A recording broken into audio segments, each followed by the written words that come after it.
يطلب بينغ جينجينغ أن يتم إبلاغه عن أول سيد شاب لعائلة شيان. يبلغه أحد خدمه أن اسم الصبي هو سيف فرام، وأنه يبلغ من العمر 25 عاما. علاوة على ذلك، فهو يتنافس على خلافة العائلة ضد أخوته. على الرغم من أن مهاراته غير لائقة، إلا أن الصبي يتمتع بسمعة كونه محدودا، ولهذا السبب يشكك بينغ في فنونه القتالية، ويوظف الخادم أنه لا يعرف أيا منها. في هذه الحالة، يشعر الرجل بالانزعاج، لأن الرجل الذي لا يتقن الفنون القتالية وليس حتى الوريث الرسمي لديه الجرأة على السعي إلى خطوبة مع رجله. هذا يجعل رب الأسرة يبدأ في كره الصبي بسبب افتراضه، ويحاول خادمه تهدئته دون جدوى. يعتذر عن حماسه، ويتم استجوابه بشأن جينهو، مذكور في رسالة الحارس الخلفي لإخضاعه للفأس العملاق. ويؤكد الخادم بدوره على الشهرة المفاجئة التي اكتسبها العام الماضي.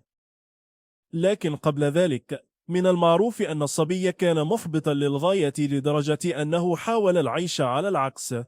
يظهر بينغ فضولا بشأن هذا الموضوع، ويسأل عما إذا كان الآن محاربا يضاهي تنانينه، لأنه ماهر في تحديد مكان اللص الهارب. عرض عقد وكالة سيت ويند سكاورت مناسب أيضا. لذا فمن المريح أن الصبي ليس مجرد ثعلب يحسب المكاسب والخسائر. الشيء الأكثر أهمية في النهاية هو أن سوب جين هو تمكن أيضا من سحر نايون. ويسأل الخادم إذا كان عليهم الاتصال بها مرة أخرى قبل انتشار الشائعات.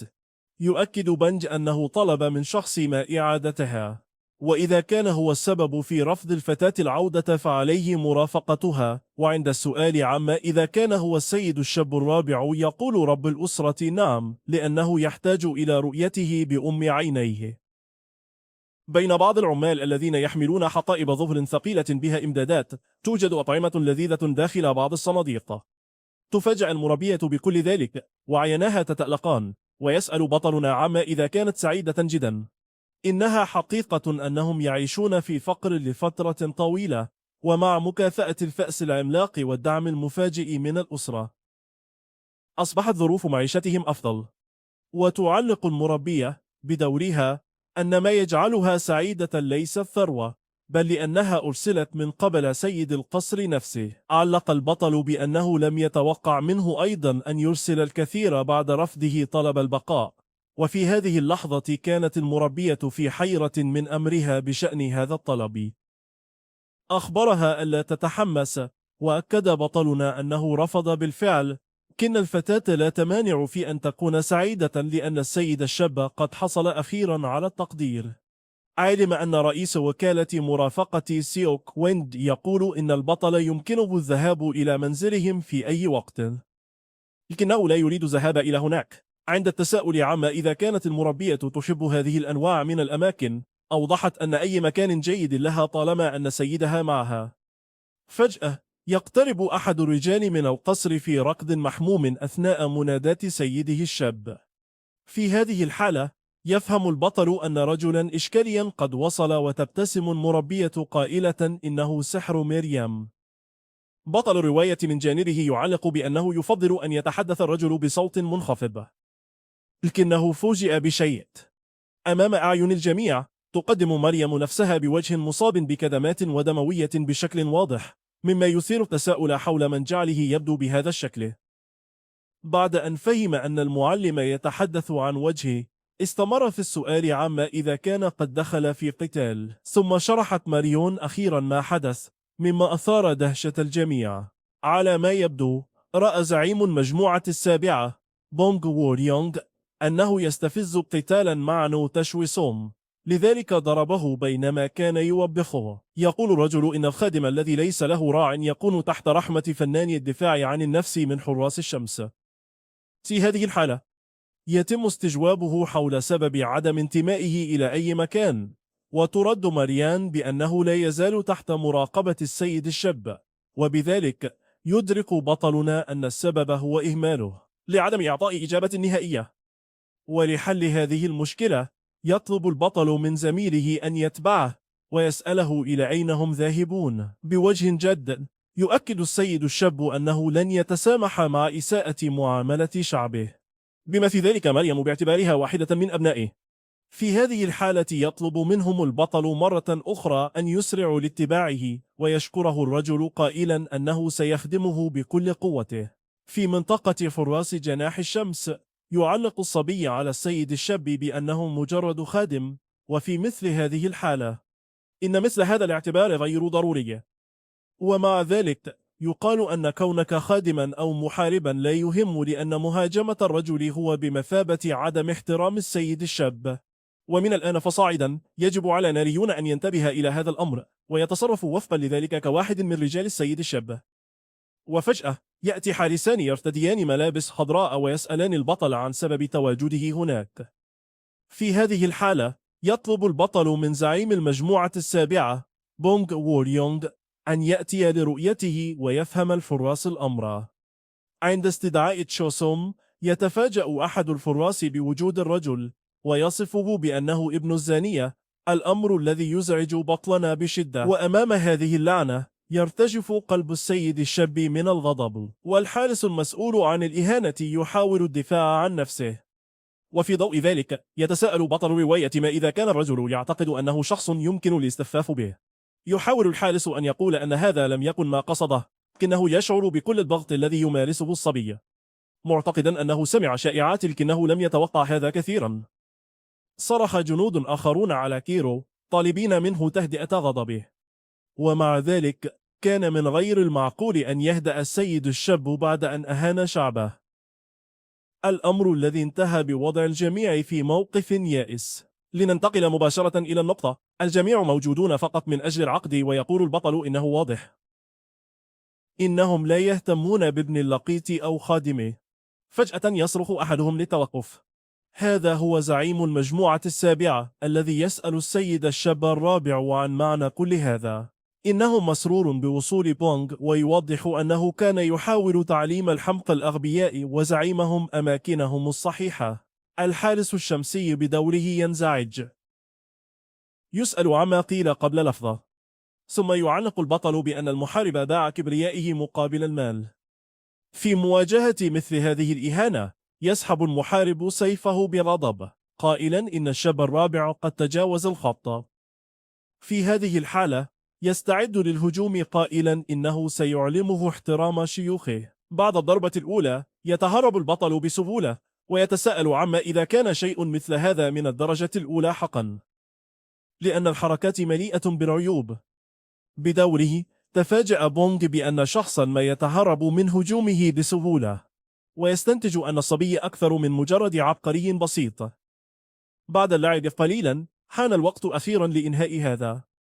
برفع إصبعين فقط أوقف البطل شفرة الحارس الشمسي بسهولة شديدة، وهكذا يقول أن المحارب ليس ماهرا كما كان يظن. في ذهنه يعرف البطل أنه لو كان هو نفسه في الماضي كان سيقتل الرجل، لكن هذا ليس شيئا يستطيع فعله الآن.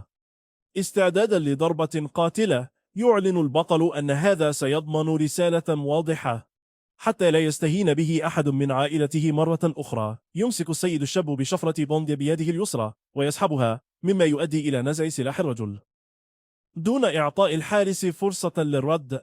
بحركة سيف قصيرة يتمكن البطل من إخضاع القنبلة. في الخلفية كان الحراس منبهرين بأن زعيم المجموعة السابعة هزم بسهولة، وتساءلوا كيف أصبح السيد الشاب قويا جدا. مع ابتسامة يعلق البطل على أن الرجل يجب أن يدفع الثمن بسبب تدريب رجاله بشكل سيء ومحاولة عدم احترامه، ولكن فجأة ينادي شخص ما باسمه. هذا الشخص هو زعيم الحرس الشمسي ما تشونغ سن، الذي يطلب وقف الصراع من أجل السلام في المنطقة. ويتعهد الزعيم بأنه سيجعل ويليم وتشوسام يعتذران، وعلاوة على ذلك سوف يتخذ الإجراءات التأديبية المناسبة. تم إحضار ماشينون إلى هناك من قبل الشيخ الأعلى، وكان زعيما للحرس الشمسي لأكثر من 20 عاما. وبما أنه يعتبر محاربا حقيقيا في القلب واحتراما للزعيم، يقرر البطل إنهاء الارتباك. ولكن إذا حدث شيء كهذا مرة أخرى فلن يتركه يمر بسهولة. بعد استسلام البطل حان وقت اعتذار الحراس، والذي قبلوه على الفور دون أي شكوى. 2 يركعان قائلين أنهما ارتكبا خطأ فادحا ويطلبان المغفرة. بعد اعتذاره للسيد الشاب، سأل إذا كان هناك أي شخص آخر يستحق الاعتذار من الحراس. والآن يتوجه الرجال إلى مريم ويطلبون منها المغفرة لأنهم ارتكبوا خطأ فادحا. وينتهي الأمر بإرباكه، فيقترب منه السيد الشاب ويسأله عما ينتظره، وتقبل ماريان اعتذاره بكل سرور. وبدوري يسأل ميتشونغ إذا كان ينبغي عليهما التسوية بهذه الطريقة، ويوافق البطل. مع رحيل السيد الشاب، أصبح زعيم الحرس الشمسي الآن يفهم سبب. عائلة بنج تسعى جاهدة لأن الوحش ظهر في عائلة سئر.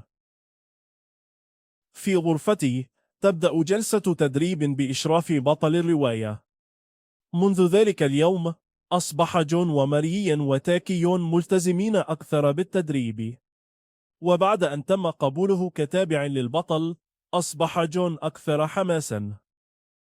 لم يعد يشعر بالقلق بشأن العيون الساهرة من حوله، وصار وكتفيه مرفوعتين عاليا، وهو ما كان أفضل من التباهي. بالإضافة إلى ذلك، استمر الضيوف المزعجون الآخرون في القيام بزيارات متكررة، على الرغم من أنه يبدو الآن أن البطل قد تكيف وأصبح مجرد جزء من روتينه. بعد المشي قليلا في القصر، يخبر البطل مربيته عن وجوده، وتعرض على الفور إعداد وجبة طعام للجميع. ومع ذلك يذكر أنه اليوم سيكون معهم شخص آخر، مما يثير فضول الفتاة.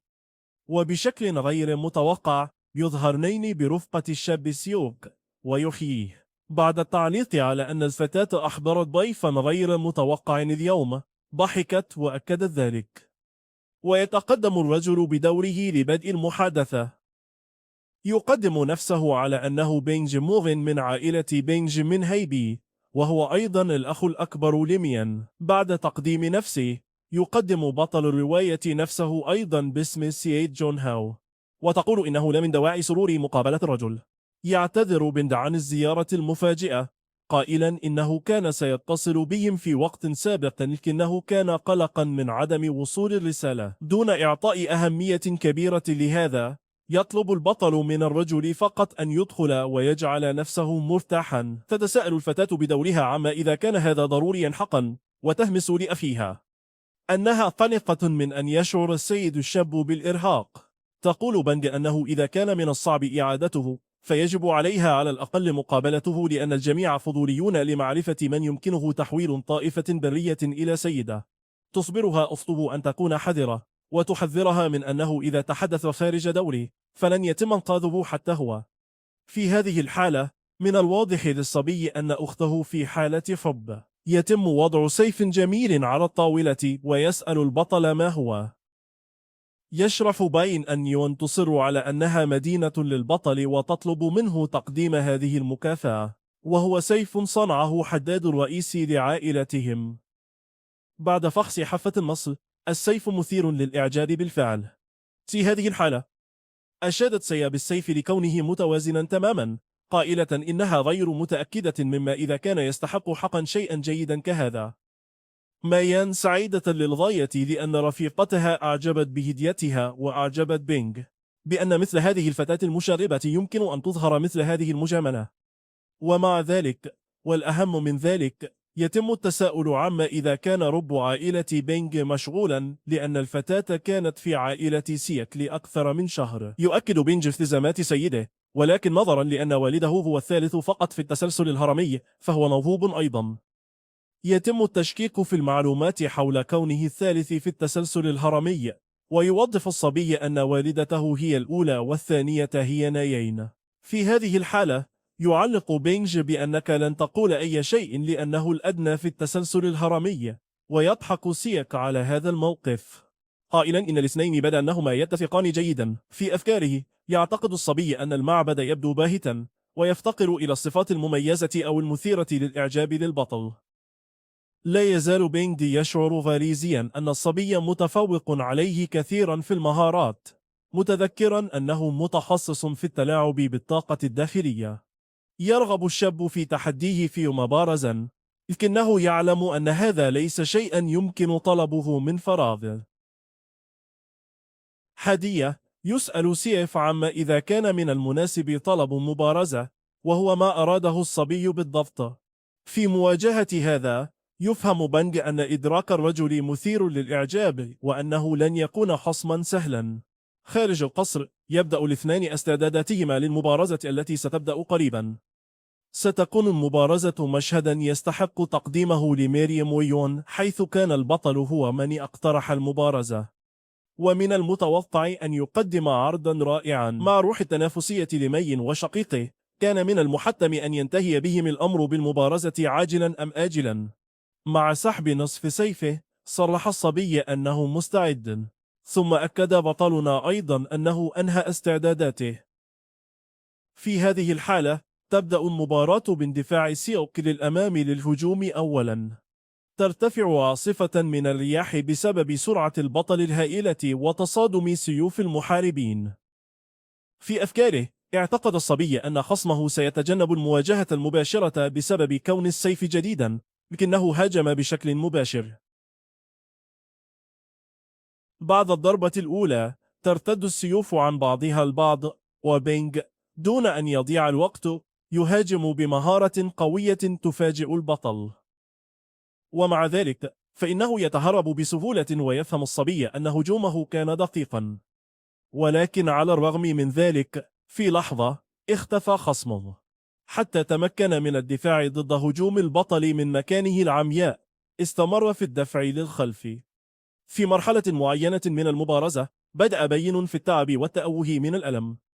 هذا يجعل خدم السيد الشاب سعداء حقا، حيث أعجب أحدهم برؤية مبارزة بين محترفين حقيقيين. يعلق والد الفتاة بأن المبارزة مفاجئة للغاية، ويوافق سيان بعد أن اعتقد في البداية أن شقيقها سيهيمن في مواجهة مباشرة. إن الدفع للخلف بسهولة يزعج الصبي بشدة، ويرفض الخسارة لأنه كان يعرف بالنمر الشرس الصاعد في جانجو.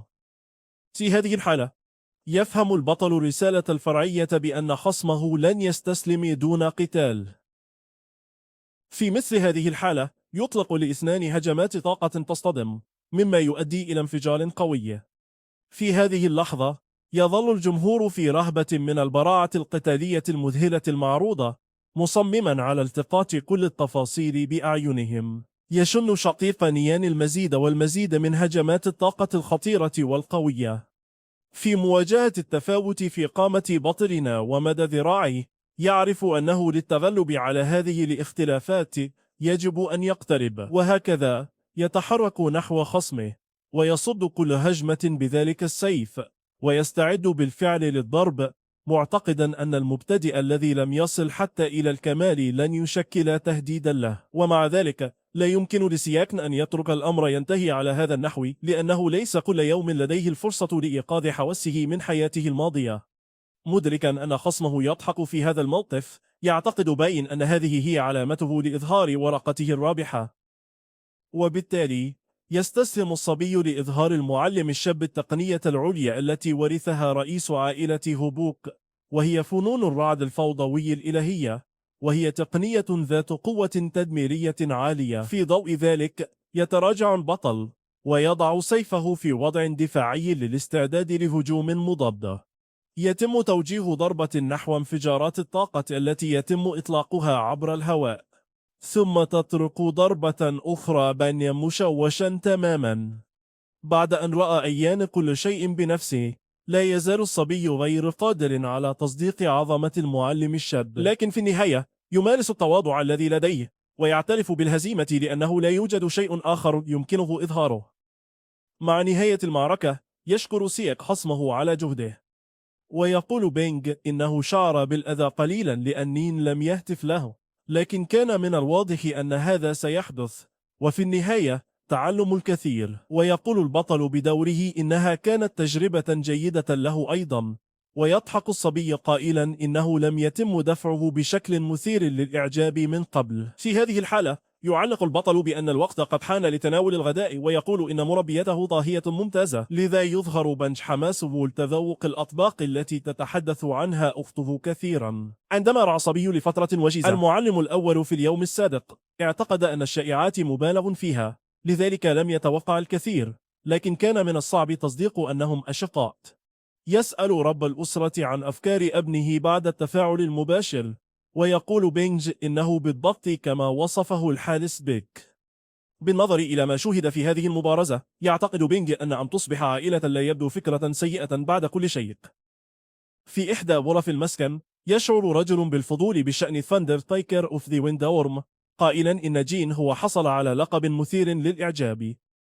في هذه الحالة، هذا ما يطلق الرجل الآخر، لأنه عندما تنتشر الأخبار بأن السيد الشاب لعائلة بينج جاء للمبارزة، سيصبح ذلك معروفا في العالم. عند التفكير في عائلة بند، يقول الشيخ إنه سمع أنهم رفضوا عرض زواج جين رانغ. حقيقة أن جين هو غادر القصر لحضور مؤتمر مهمة المرافقة مباشرة بعد أن قرر المشاركة، تعني أنه لا يهتم بجين رانغ. يواصل الشيخ أن جين هو غير مهتم بوكالة مرافقة الرياح، وأن اهتمامه بمؤتمر مهمة المرافقة محير، ومع ذلك فمن الحقائق أنه إذا تصرف الصبي فسوف يرفع مكانة عائلة سي هوك إلى أعلى قمة. لذا مهما كان غرضه في المشاركة، فإن كل شيء يشير إلى أنه سيكون مفيدا، مما يجعل هؤلاء الشيوخ متحمسين حقا لمعرفة ما سيحدث بعد ذلك.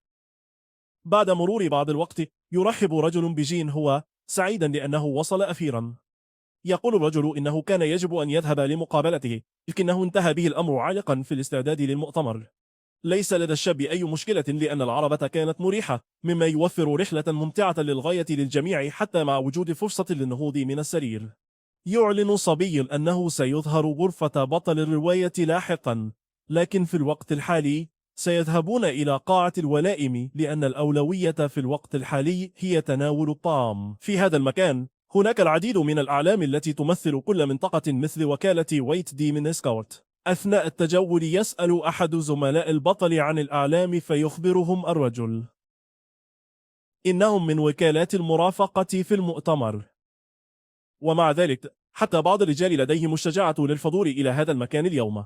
يظهر بأم وونغ جانج السيد الشاب لوكالة الشيطان الأبيض في وضع سيء منذ المشكلة الأخيرة، لأنه وحيد. يعتقد المضيف أن الرجل قد يرغب في استعادة مكانته في مسابقة الشعر بعد أن سمع أنه جيد في القتال. يبتسم سيكس قائلا أنه سيكون من الرائع لو أن الرجل تحداه، لكن هذا كان أمرا غير محتمل بسبب ميل بيم إلى قمع الوكالات الأصغر حجما وخوض المنافسات التي لا تختلف فيها المأدبة عن العصابات. إظهار أن قوة وكالة المرافقة أمر بالغ الأهمية للأجيال القادمة.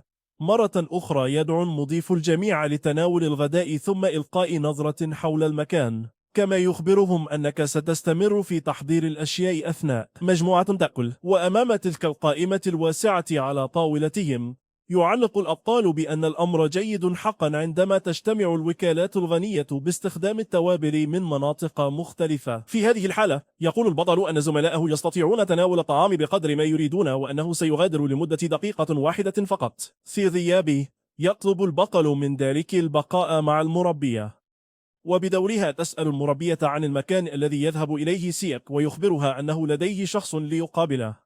وبناء على ذلك تطلب المرأة من البطل أن يتحدث إلى الفتيات، لكن البطل يقول إن الأمر ليس كذلك، والمربية تفهم أنه من الصعب العثور على شخص مثناو. فجأة أصبح جميع المدنيين فضوليين، لأنه يبدو أن السيد الشاب لوكالة الشيطان الأبيض تحدى وكالة الصنوبر الأخضر. عند سماع هذه الشائعة أصبح سيو مفتونا برؤية وكالة الصنوبر الأخضر. بدوري تساءل بيئم عما إذا كان رئيس الوكالة والسيد الشاب يرفضان تحديه للمبارزة.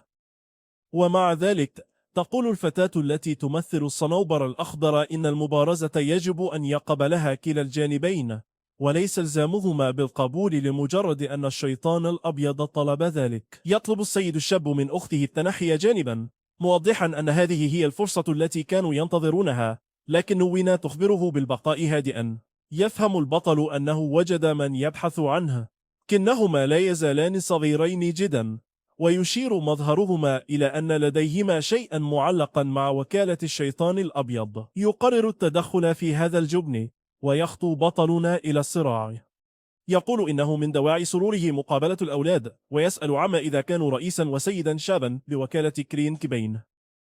في هذه الحالة يؤكدون أنهم يسألون بحذر عن هوية الرجل أمامهم. لمقاطعة محادثتهم يصرخ بيوم على بطلنا، محتقرا موقفه الوقح، ومع ذلك عند محاولة لمسه يتهرب سيك بسهولة حتى مع ظهره للخصم. هذه الحركة تعبث برأس ديان، فهم أنها ليست حركة طبيعية. بعد التحليل قليلا يدرك عضو الشيطان الأبيض أخيرا أنه نمر الرعد من ذراع الرياح من عائلة سيا. في ضوء ذلك أصبح الوضع الآن مختلفا تماما عن ذي قبله. بابتسامة يعتذر بطل الرواية عن افتقاره إلى الأخلاق لأنه كان سعيدا برؤية وجه مألوف. هناك يقدم نفسه باسم سي اف جين هو بي ام وونغ يردان بإخباره أنه من وكالة الشيطان الأبيض. عند سماع من أين أتى الشاب علق البطل بأنه لديه اتصال مؤسف بهذه المجموعة. مع سماع هذا البيان من قبل الجميع بدأوا في التعليق على الحادث بين الوكالات، وبي أم يشعر بالانزعاج الشديد. على أي حال يقول سيك إنه من المستغرب أن يطلب صراحة مبارزة، لأنه في ذهنه كان الشاب أكثر ذكاء في التكتيكات والمخططات. في مواجهة هذا يتساءل الرجل عما قاله البطل، ثم يقول البطل أنه كان من الصعب مواجهة وكالة الرياح بشكل مباشر، لذلك كان بي أم يقترب من جرين باي لأنهم كانوا أسهل. في مواجهة مثل هذه الإهانة طلب الرجل من سيك أن يقيس كلماته، ولم يتوقع البطل أن يشعر بالإهانة إلى هذا الحد، قائلا إنه لا يتناسب مع شرف شخص ما. في هذه اللحظة تلتقي نظرات السيدين الشابين في جو متوتر وقاسي. ينزعج بي أم لأن خطته لاختيار خصم سهل لإظهار مهاراته فشلت، مع إصرار سيك على التدخل مرة أخرى. يقرر الرجل تغيير خطته، فيتصل بالسيد الشاب جينهو لإجراء محادثة خاصة. ومع ذلك يعرف البطل أن الرجل أمامه بنى شهرته مع عائلة حقوق. يقرر الآن تدميره تماما ليأخذ كل تلك الشهرة لنفسه. سافرا يذكر سيك أنه من المفيد تبادل الأفكار عندما يكون الخصم قادرا على الأقل، لكن لا يبدو أن هذا هو الحال مع بيون، مما يجعله غاضبا. بصراحة بالنسبة للبطل السيد الشاب ليس نوع الخصم الذي يبحث عنه، لذلك يقترف مبارزة بالوكالة. لم يفهم الرجل ما يدور حوله الأمر، وتساءل عما إذا كان بطل الرواية يفكر في طلب المساعدة من عائلة هابا بينج مرة أخرى، الأمر الذي تم رفضه. وبدلا من ذلك سيكون السيد الشاب لوكالة كرين بين مسؤولا عن التعامل مع بي ام. اليوم الأخير من المؤتمر هو الوقت المناسب للمبارزة، ولكن هذا لن يحدث إلا إذا اتفق الطرفان. في تصرف شجاع يصرخ الصبي الصغير بأنه يقبل مخالفة أمر أخته. بكل ثقة يسأل بيم إذا كان البطل يراهن على شرف عائلة سيوك على وكالة كرين بين، ويقول أيضا إنه ليس لديه ما يخسره في المبارزة. في هذه الحالة يقرر البطل أنه يجب عليهم الانتهاء بسرعة والالتقاء هناك في اليوم الأخير. ويواصل السيد الشاب للشيطان الأبيض بدوره بثقة، قائلا أنه سيصلي لكي لا يتراجع أحد منهم في هذا اليوم. بعد الانتهاء من المناقشة بالاتفاق يغادر بيم سافرا من الاقتراح، ويعتقد أنه سيكون أكثر سخرية، شاكرا إذا رفع البطل الرهانات. مع رحيل السيد الشاب تتساءل الفتاة عما يفعله سيك، حيث أن المبارزة بين شقيقها وهذا الرجل أكثر مما يتحملان. في ضوء ذلك يعتذر جينهو إذا كان قد تسبب في أي ارتباك، لكنه يؤكد أن اعتبار خسارة القتال بمثابة تقليل من شأن الصبي. لم تفهم المرأة ذلك، وأوضح البطل أنه لا يراهن باسمه على قضايا خاسرة، فهو متأكد من أن الصبي سيفوز لأنه سيجعل ذلك يحدث. داخل المسكن ليس لدى الفتاة أي فكرة عما يفكر فيه السيد الشاب أو لماذا اختار شقيقها على وجه التحديد، ومع ذلك كان الصبي متحمسا ومحرجا، ومن الواضح أنه سعيد لأن هناك من يؤمن بإمكانياته. في هذه الحالة تصرخ الفتاة وتسأل عما إذا كان الوقت قد حان لتكون سعيدا. ويشرح السيد الشاب نفسه أنه على الرغم من كل شيء ستتاح لك الفرصة للتعلم من شخص قوي. تفهم الفتاة وتقول أيضا إنها سمعت الشائعات، لكنهم تحدثوا فقط عن المهارة القتالية الاستثنائية للسيد الشاب، والتي تختلف تماما عن مهارات أخيها. فجأة يقترب شخص ما ويسأل عما إذا كان رئيس وكالة الصنوبر الأخضر موجودا، وعندما سئل يشرح الرجل أنه أرسله سيف جين هو. يقدم الرجل نفسه باسم جونير ماريان، ويشرح أن سيده الشاب يرغب في رؤيتهم على الفور. أثناء سيره نحو الغرفة السادسة تتساءل الفتاة عما يريده معهم. تتكهن بأنها تستخدم لإحراج الشيطان الأبيض، لكنها ترفض ذلك. هذا لأنه إذا كانت هذه هي الحالة كان بإمكانك قبول المبارزة مباشرة وليس مقابلة شخص مثل يونيو. عند الوصول تشير ماريون إلى الباب قائلة أنه يمكنهم الدخول الآن. في الداخل يطلب بطلنا وهو جالس على كرسي من أعضاء كرين بين الجلوس أيضا، حيث لديهم الكثير لمناقشته.